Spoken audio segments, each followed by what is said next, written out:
નમસ્કાર દર્શક મિત્રો, દિલોક સત્તા શોમાં આપણું સ્વાગત છે।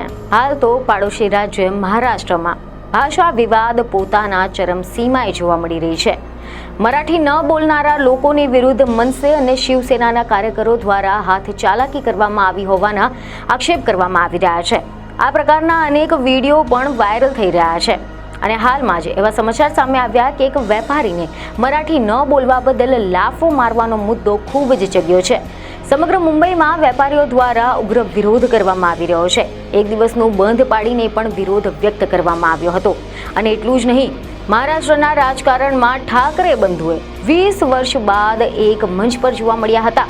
મહારાષ્ટ્રમાં ચાલતી મરાઠી વિવાદ વચ્ચે ઉદ્ધવ ઠાકરે ગુજરાતમાં પાટીદારો અંગે પણ વિવાદિત નિવેદન આપ્યું હતું। ત્યારે આની સામે ગુજરાતના પાટીદારે ઠાકરે બંધુઓને વળતો જવાબ આપ્યો છે। જી હા, અહેવાલ એવા મળી રહ્યા છે કે ગુજરાતમાં પાટીદારોને અલગ અલગ કરવાના જે નિવેદન આપ્યું હતું ઉદ્ધવ ઠાકરે, તે મામલે હવે ભાજપની પ્રતિક્રિયા સામે આવી છે। ભાજપના સહપ્રવક્તા હિતેન્દ્ર પટેલે જણાવ્યું કે નકલી શિવસેનાના નેતાઓ સત્તા માટે ભેગા થઈ રહ્યા છે। વર્ષો પહેલા સત્તા માટે છૂટા પડ્યા હતા અને હવે સત્તા માટે ભેગા થઈ રહ્યા છે। ભાગલાવાદી તેમની નીતિ અને રીતિ રહી છે। ભાજપ સૌના સાથ, સૌના વિકાસમાં માને છે। પટેલની પ્રગતિએ ભાજપને આભારી છે અને તે જ રીતે ભાજપનો ઉદય પણ પાટીદારોના આભારી છે। ગુજરાતમાં પાટીદાર અને ભાજપ એકબીજાના પૂરક છે। ભાજપ પાર્ટી એ ક્યારે પણ જ્ઞાતિ, જાતિ, પંથ કે ભાષાના આધારે ન હતી અને છે પણ નહીં। ઉદ્ધવ ઠાકરેના નિવેદનને હું સખત શબ્દોમાં વખોડું છું। તમે જણાવી દઈએ કે એવા અહેવાલો સામે આવ્યા કે લગભગ 20 વર્ષ પછી ઠાકરે ભાઈઓ રાજકીય મંચ પર એક સાથે જોવા મળ્યા હતા। મહારાષ્ટ્રની શાળાઓમાં ત્રિભાષી ફોર્મ્યુલાના અમલીકરણના ભારે વિરોધ બાદ દેવેન્દ્ર ફડણવીસના નેતૃત્વ હેઠળ મહાયુતિ સરકારે હિન્દી ભાષા ફરજિયાત કરવાના આદેશને મુલતવી રાખ્યો હતો। આના પછી રાજ ઠાકરે અને ઉદ્ધવ ઠાકરે તેને મરાઠી એકતાના વિજય દિવસ તરીકે ઉજવવાનું નક્કી કર્યું હતું અને બંને નેતાઓ દ્વારા સંયુક્ત રીતે મરાઠી વિજય રેલીનું આયોજન કરવામાં આવ્યું હતું। આ દરમિયાન એવા અહેવાલો સામે આવ્યા કે ઉદ્ધવ ઠાકરે મંચ પરથી એવું નિવેદન આપ્યું કે આજે મારું ભાષણ મહત્વપૂર્ણ છે અને આજે આપણા વચ્ચેના જે મતભેદો હતા તે આનાથી સંપ્રદાય દ્વારા દૂર કરવામાં આવ્યા છે। આપણે સાથે રહેવા માટે ભેગા થયા છે અને આજે આપણે બધાને ઉખેડી નાખવા ભેગા થયા છે। લોકોએ કહ્યું કે મેં હિન્દુત્વ છોડી દીધું છે। હું કટ્ટર મરાઠી અને હિન્દુત્વનો અનુયાયી છું। તમે લોકો તમારા માલિકો માટે આ કરી રહ્યા છો। કેટલાક લોકો કહી રહ્યા છે કે તેમનો એમ મરાઠીનો નથી પરંતુ મહાપાલિકાનો છે, પરંતુ હું કહું છું કે હું મહારાષ્ટ્રનો છું અને હવે આપસમાં લડશો નહીં। વિધાનસભામાં કહેવામાં આવ્યું હતું કે જો આપણે ભાગલા પાડીશું તો આપણે ભાગલા પાડીશું। આ લોકો હિન્દુ, મુસ્લિમ અને જાતિના આધારે વહેંચાયેલા છે। ગુજરાતમાં પટેલોને અલગ કરવામાં આવ્યા હતા અને બીજાને સાથે લેવામાં આવ્યા હતા। મહારાષ્ટ્રમાં મરાઠાઓને અલગ કરવામાં આવ્યા અને બીજાઓને સત્તા પર લઈ લેવામાં આવ્યા હતા અને હવે તેઓ દિલ્હીના ગુલામ રાજ્ય પર રાજ કરી રહ્યા છે। દરેક વ્યક્તિ આપણી એકતા પર નજર રાખી રહ્યું છે। આપણે રાજકીય અંતર દૂર કરીને એકતા દર્શાવી છે। મરાઠીઓએ આપણી વચ્ચે જે અંતર દૂર કર્યું છે તે દરેકને ગમે છે।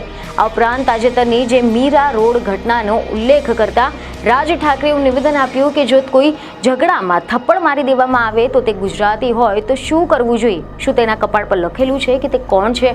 કારણ વગર કોઈએ પણ હાથ નહીં ઉપાડવો જોઈએ, પરંતુ જો કોઈ વધારે પડતું કરે તો ચૂપ પણ ન બેસો અને હા, ઝઘડાના વિડીયો બનાવવાનું બંધ કરો। કારણ વગર કોઈને મારશો નહીં, પરંતુ જો કોઈ ભૂલ કરે તો તેને પાઠ ભણાવજો। મારા ઘણા બધા ગુજરાતી મિત્રો છે જે મરાઠીને પ્રેમ કરે છે અને હું એક ગુજરાતીને ગુજરાઠી કહું છું કારણ કે હૃદયથી મરાઠી સાથે જોડાયેલો છે। મારા ઘણા બધા ગુજરાતી મિત્રો પણ છે જે શિવાજી પાર્કમાં મારા ભાષણો સાંભળે છે। સરકારો તો આવતી જતી રહે છે, જોડાણો બનતા અને તૂટતા રહેશે, પરંતુ મરાઠી ભાષા અને સંસ્કૃતિના મુદ્દા પર કોઈ પણ સમાધાન નહીં થાય। આ બાળા સાહેબનું સ્વપ્ન હતું અને આ આપણી પ્રતિબદ્ધતા છે।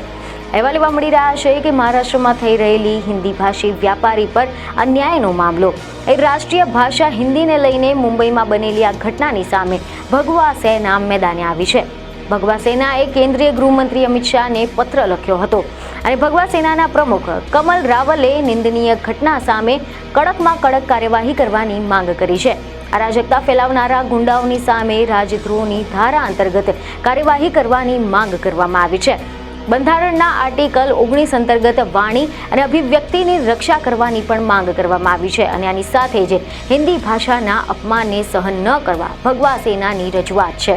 તમે જણાવી દઈએ કે આ સમગ્ર વિવાદની શરૂઆત જ્યાંથી થઈ તેની જો આપણે ડિટેલમાં વાત કરીએ તો એવા લેવા મળી રહ્યા છે કે મુંબઈના મીરા રોડ વિસ્તારનો એક વિડીયો વાયરલ થઈ રહ્યો છે અને આમાં મનસે કાર્યકરોએ એક ગુજરાતી દુકાનદાર સાથે મરાઠી ન બોલવા બદલ ઝઘડો કર્યો હોવાનું કહેવાઈ રહ્યું છે. કાર્યકર્તાઓએ તેને કહ્યું કે તે મને પૂછ્યું કે મરાઠી કેમ બોલવી જોઈએ, જ્યારે તને મુશ્કેલી હતી ત્યારે તું મનસે ઓફિસ આવ્યો હતો. ત્યારે દુકાનદારે જવાબ આપ્યો કે તેને ખબર નથી કે હવે મરાઠી બોલવાનું જરૂરી થઈ ગયું છે. આના પર એક કાર્યકરે આ દુકાનદારને અપશબ્દો કહીને ધમકી આપી છે કે તેને આ વિસ્તારમાં ધંધો નહીં કરવા દે. બોલાચાલી દરમિયાન દુકાનદારને માર પણ મારવામાં આવ્યો હોવાનું વિડીયોમાં જોવા મળ્યું છે. અને બસ ત્યારથી જ આ સમગ્ર વિવાદ શરૂ થઈ ગયો હતો. અને હવે મહારાષ્ટ્રમાં હિન્દી પર ચાલી રહેલા વિવાદની વચ્ચે ઉદ્ધવ ઠાકરે અને રાજ ઠાકરે શનિવારે મુંબઈના વરલી ઓડિટોરિયમમાં મરાઠી એકતા પર એક રેલી યોજી હતી. બંને લગભગ 48 મિનિટ સુધી હિન્દી મરાઠી ભાષા વિવાદ મુંબઈ મહારાષ્ટ્ર ભાજપ અને કેન્દ્ર સરકાર પર નિશાન સાધ્યું હતું. તેમણે કહ્યું કે 3 ભાષાની ફોર્મ્યુલા કેન્દ્ર તરફથી આવી રહી છે. હિન્દીની સામે કોઈ જ વાંધો નથી, પરંતુ એને ઠોકી બેસાડવી ન જોઈએ. જો મરાઠી માટે લડવું એ ગુંડાગીરી છે તો અમે ગુંડા છીએ.